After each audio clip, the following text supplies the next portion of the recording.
दावेदारी पक्की है। हमारे इस प्रोग्राम में आज हमारे साथ हैं रोहिणी वार्ड 24N, रिठाला विधानसभा के अंतर्गत आने वाला ये वार्ड, और यहाँ से आम आदमी पार्टी के अध्यक्ष हैं, वार्ड अध्यक्ष हैं डॉक्टर सत्यवान राणा। आज हम इनसे बात करते हैं कि आगामी नगर निगम चुनाव में क्या डॉक्टर सत्यवान राणा की दावेदारी पक्की है। देखिए, दावेदारी पक्की करने वाला मैं कोई व्यक्ति नहीं होता हूँ। इस चीज़ का केवल मास्क हटा दो। हाँ, बिल्कुल हटा देता हूँ, क्योंकि कई जर्नलिस्ट आके बोलते हैं कि बिना मास्क के नहीं आपने इंटरव्यू देना है। तो हम लोग वैसे भी कोरोना की तीसरी लहर आने वाली है, तो मास्क, 2 गज़ की दूरी, मास्क अभी भी है ज़रूरी। दावेदारी देखिए, मेरी तरफ से मेरी महत्वाकांक्षा है कि पार्टी मुझे मौका दे और मैं लोगों की जिस तरह आज सेवा कर रहा हूँ उस सेवा को मैं और ज़्यादा बड़े लेवल पे कर सकूँ, क्योंकि संवैधानिक पद पर आने के बाद कहीं ना कहीं व्यक्ति के पास ताकत बढ़ जाती है और समाज कल्याण करने के अन्य रास्ते भी खुल जाते हैं। पर अगर मैं ये कहूँ दावेदारी मेरी पक्की है, तो मेरी दावेदारी पक्की करने वाले केवल और केवल एक व्यक्ति हैं, विधायक महेंद्र गोयल जी और आम आदमी पार्टी।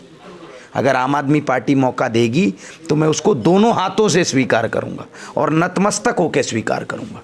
मतलब आप चुनाव लड़ने के लिए पूरी तरीके से तैयार हैं? जी, बिल्कुल तैयार हैं। अगर पार्टी मौका देती है तो हम पार्टी को निराश नहीं होने देंगे, और यकीन मानिएगा कि हम लोग वादा नहीं, हम इरादे वाले आदमी हैं। हमारा एक मजबूत इरादा है कि मेरा वार्ड मेरा परिवार, और जिस चीज़ का वार्ड 24 हकदार रहा है, हम एक ऑर्गेनाइज सेक्टर में रहते हैं, और ऑर्गेनाइज सेक्टर में रहने के बाद भी अगर जगह जगह कूड़े के ढेर हैं तो कहीं ना कहीं हम लोग उन लोगों के साथ जायज़ नहीं कर रहे हैं जिन्होंने वोट देकर आम आदमी MCD में बीजेपी की सरकार को काबिज किया। आम आदमी पार्टी आने वाले दिनों में MCD में कूड़े के ढेरों से मुक्ति देगी और कहीं ना कहीं हर वो काम करेगी जिसके लिए हर एक नागरिक इधर का जो उसका हक है नागरिक का। आपका ये जो इच्छा है, जैसे कि आपने कहा कि पार्टी तय करेगी कि आधार दावेदारी है कि नहीं, क्या क्या आधार है आपके इस इच्छा को लेकर के कि आप चुनाव में जाएंगे? ऐसे कौन कौन से आधार हैं जिसके आधार पर आप पार्टी के नेतृत्व को कहेंगे कि वो आपको टिकट दे और चुनाव लड़े? कि युवा जोश और शिक्षित सोच, शायद मैं इस खुले मंच से बोल रहा हूँ, पूरी विधानसभा में शायद ही कोई इतना पढ़ा लिखा व्यक्ति होगा और इतना मतलब जो शिक्षा होती है वो एक व्यक्ति को पॉलिश करती है।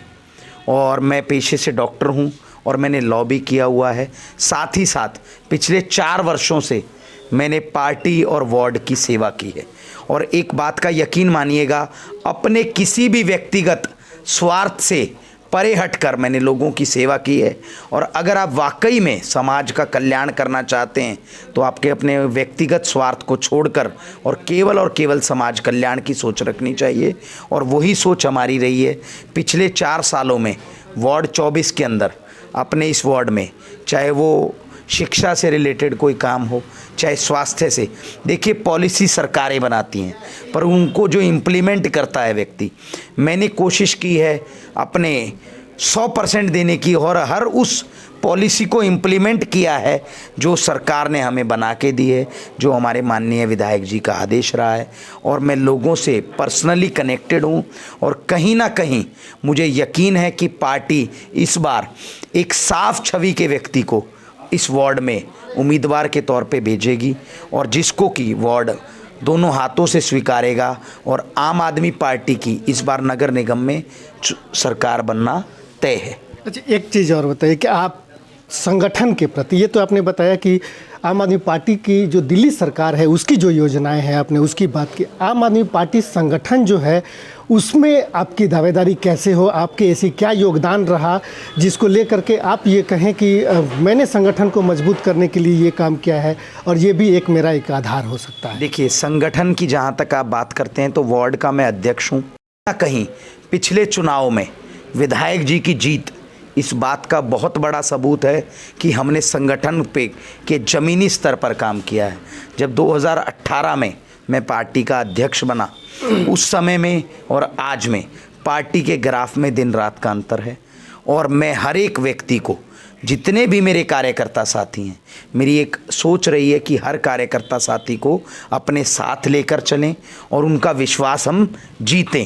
और यही विश्वास है जो उन लोगों ने मुझ में दिखाया है। विधायक जी ने मुझे पुनः वार्ड का अध्यक्ष बनाया जीतने के बाद, तो कहीं ना कहीं विधायक जी की दृष्टि में मैंने काम किया है, आम आदमी पार्टी संगठन की दृष्टि में मैंने काम किया है, और जनता के लिए तो मैंने काम किया ही है। जनता की बात है, तो अगर आप मान लीजिए टिकट लेके आते हैं और जनता के बीच में आपने काम किया, ऐसे कौन कौन से काम होंगे जो जनता के बीच में जनता के लिए आपने किया है, जिसको लेकर के उसी जनता के पास आप जाएंगे कि वो आपको वोट करे और नगर निगम चुनाव में आपको जीत दिलाए? देखिए, एक तो मैं आपको करेक्ट कर दूं, मैं टिकट लेकर नहीं आऊँगा, पार्टी मुझे टिकट देगी। टिकट लेकर आना और पार्टी का देना, दोनों चीज़ों में दिन रात का अंतर है। अगर पार्टी मुझे टिकट देती है और पार्टी मुझ में विश्वास जताती है, मेरे विधायक अगर मुझ में विश्वास दिखाते हैं, तो मैं कसम खाकर कहता हूं भारत माता की कि मैं उनका विश्वास खंडित नहीं होने दूंगा। और जिस निष्ठा और जिस ईमानदारी की सौगंध आम आदमी पार्टी के सर्वे सर्वा अरविंद केजरीवाल जी खाते हैं, जिस भारत माता की कसम मेरे माननीय विधायक जी खाते हैं, उसी भारत माता की कसम खा के मैं कहता हूं कि इस वार्ड की दशा और दिशा दोनों को बदल देंगे। और जिस स्तर पर दिल्ली सरकार ने काम किया है, उसी स्तर पर एमसीडी में भी हम काम करके दिखाएंगे। और ये जो लेंटर राज है, और ये जो गंदगी के ढेर हैं, और ये जो एमसीडी स्कूलों की दुर्दशा है, उस सभी को एक अंत देंगे, उसका एक विराम होगा और एक अच्छी और स्वच्छ राजनीति का निर्माण होगा। और उस राजनीति का निर्माण होगा जिसमें व्यक्तिगत स्वार्थ के लिए कोई जगह नहीं होगी। हुआ है, हमने आधार के लिए एक अलग व्यक्ति रखा हुआ है, श्रम कार्ड के लिए अलग व्यक्ति रखा हुआ है, सदस्यता अभियान के लिए अलग व्यक्ति रखे हुए हैं। तो जब आज हम बिना किसी संवैधानिक पद पर बैठे हुए इतना काम कर सकते हैं, तो कल को जब संवैधानिक पद पर हम बैठेंगे, हमारे पास पावर्स आएंगी, तो भी हम ये काम कर सकते हैं। केवल और केवल फिर वही बात कहूँगा, अपने व्यक्तिगत स्वार्थ को त्यागना होगा। अगर कोई भी व्यक्ति 2 टाइम की रोटी खाकर और छत के नीचे, अपनी छत के नीचे सो रहा है, तो अमिताभ जी वो 95% लोगों से अमीर व्यक्ति है। और मेरे को तो भगवान ने एक विशेष आशीर्वाद है मेरे पर।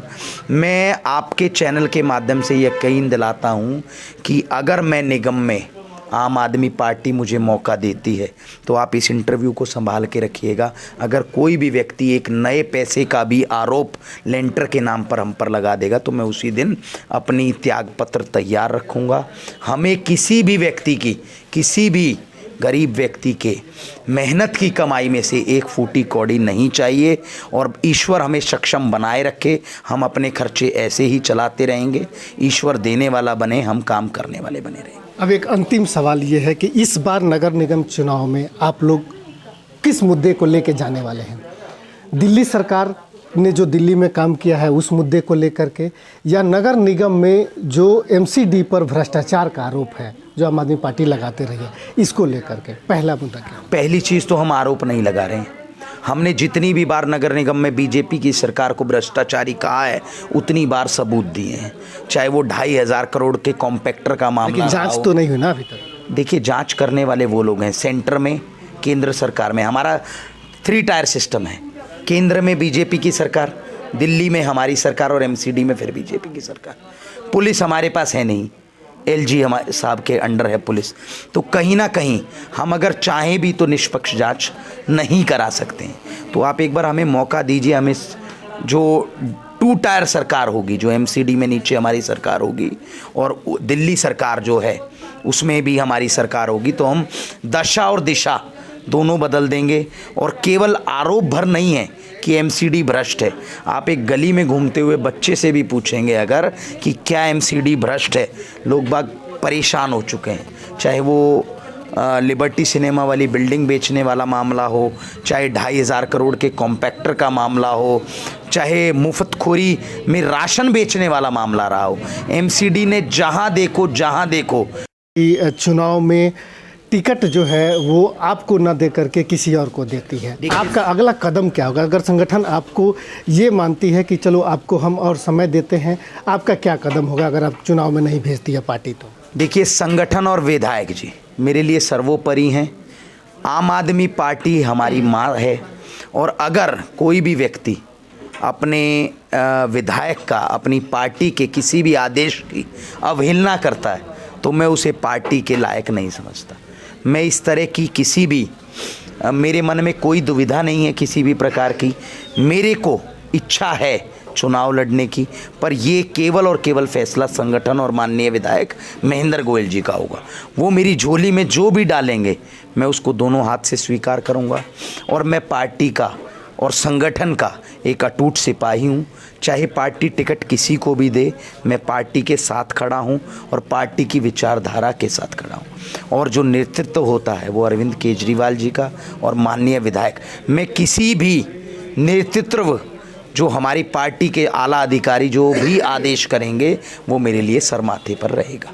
एक सवाल अब ये है कि अगर मान लीजिए कि पार्टी आपको चुनाव लड़ाती है और आप चुनाव जीत के आते हैं, वार्ड के बदलाव के लिए या वार्ड की सुंदरता के लिए आपका सबसे पहला सोच क्या है कि अगर आप चुनाव जीत के आते हैं तो आप वार्ड को और सुंदर बनाने के लिए सबसे पहला कदम या आपके दिमाग में क्या आता है? सबसे पहला कदम, हम जो इधर ठेकेदार राज चल रहा है, जो एमसीडी के पार्कों की सफाई में आपके पास जो संख्या है वार्ड में 150 आदमियों की है, पर वो उसमें से केवल और केवल 25 से 30 आदमी फील्ड पे दिखाई देते हैं। सबसे पहले तो ठेकेदार राज को ख़त्म किया जाएगा। उसके बाद जो लेंटर माफिया है इस वार्ड में, जो कि सबसे बड़ी समस्या है वार्ड 24N की, यहाँ पर अगर आप एक ईंट भी लगाते हैं तो आपके ईंट बाद में आती है, एमसीडी का अधिकारी पहले रिश्वत लेने आ जाता है। तो कहीं ना कहीं सफाई पे हमारा प्रमुख ध्यान होगा। दूसरा, हम लेंटर माफिया को ख़त्म करेंगे। और तीसरा, जो आज हम काम कर रहे हैं, हम मैन टू मैन मार्किंग करेंगे, हम लोगों के बीच में जाकर काम करेंगे। हम जीतने के बाद नदारत नहीं होंगे। ऐसा नहीं होगा कि 4.5 साल तक आपका पार्षद घूम रहा है, आखिर के 6 महीने में पार्षद दोबारा निकल के आता है। हम डे 1 से और आखिरी दिन तक, जिस दिन तक हमारा कार्यकाल होगा, हम जनता के बीच रहेंगे और जो जनता हमसे चाहेगी हम जनता को वो काम करके देंगे। जो अभी जिस तरीके से निगम के पास आर्थिक अभाव है, पैसे का अभाव है, साथ ही कर्मचारियों का अभाव है, इन दोनों अभावों के साथ किस तरीके से आप क्षेत्र में बदलाव की बात कर सकते हैं? ना तो निगम के पास फंड्स का अभाव है, ना निगम के पास कर्मचारियों का अभाव है। निगम के पास, बीजेपी में शासित निगम में, एमसीडी के पास नीयत का अभाव है। जब दिल्ली सरकार ने 2013 में दिल्ली में आम आदमी पार्टी की सरकार बनी और आम आदमी पार्टी ने गद्दी को संभाला, जब से और आज में केवल नीयत का फ़र्क है। हमने दिल्ली के बजट को 2 गुना कर दिया। तो वही नीयत और ईमानदारी हम लोग आने वाले चुनाव में निगम में करके दिखाएंगे और किसी चीज़ का भी अभाव नहीं है। अमिताभ जी, आप यकीन मानिएगा, भारत सोने की चिड़िया है और केवल नीयत अगर व्यक्ति की ठीक हो तो सब कुछ बदल जाता है आदमी का।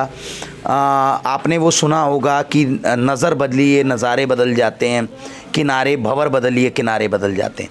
तो केवल नज़र बदलने की देरी है, आम आदमी पार्टी के निगम में आने की देरी है। सब कुछ बदल जाएगा, भ्रष्टाचार ख़त्म हो जाएगा, ठेकेदार राज ख़त्म हो जाएगा, लेंटरमैन ख़त्म हो जाएंगे, हर वो चीज़ ख़त्म हो जाएगी जिससे आज लोग बाग तराहिमाम कर रहे हैं।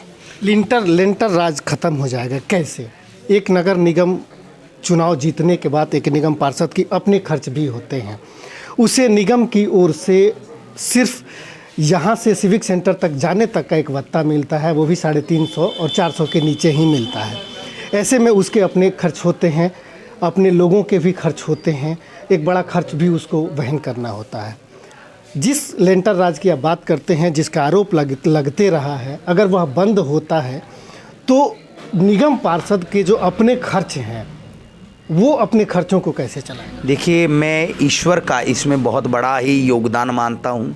मैं घर से बड़ा संपन्न हूँ और आज यकीन मानिएगा कि जितने आदमी, मैं बड़ा नहीं बोल रहा, जितने आदमी आज मेरे पास काम कर रहे हैं, आज मुझे कोई वित्तीय मदद कहीं से नहीं मिल रही है।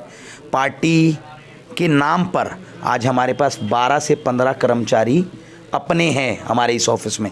हमारे पास एक अपना पर्सनल, हमने 2 गार्डनर रखे हुए हैं कि जो वार्ड में सफाई नहीं हो रही है उसको वो लोग जाके करके रिसेंटली एक खबर आई थी, संजय गांधी ट्रांसपोर्ट नगर के 95 प्लॉट केवल और केवल सर्कल रेट पर बेचे जा रहे थे।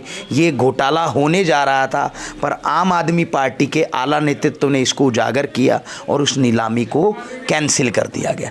तो हम ये उम्मीद दिलाते हैं आपको, आपके चैनल के माध्यम से, कि हम देखिए, जैसे आपने पूछा बीजेपी क्यों आम आदमी पार्टी पर भ्रष्टाचार के आरोप नहीं लगाती, क्योंकि हमारी पार्टी भ्रष्टाचारी नहीं है।